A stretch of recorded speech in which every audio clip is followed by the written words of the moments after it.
Hoy Maricoy, ano? Ah, magbabayad ka na ng kinuha mo sa aking pera kahapon, yung hiniram mo pang panghulog mo sa bangko.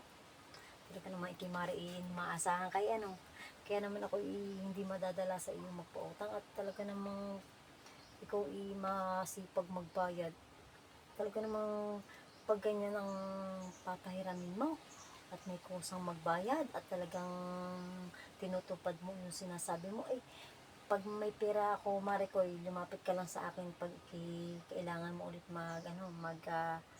maghulog ng bangkuhan mo at wala kang panghulog, is akin ka lang pumunta at kung may pahihiramin ko, basta ako may pera rin laang ha.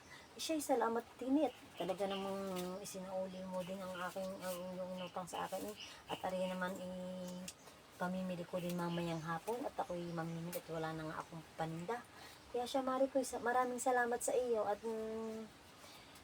iki makakaulit-ulit sa akin at dahil iki masipag naman magbayad. Kaya siya, Maricoy, at ako'y muna maghuhugas din ng pinggan at gawa ng aming kinainan ay hindi pa hugas ha. Kaya siya, salamat sa iyo, Maricoy ha, at makakaulit ka at asahan mo yan.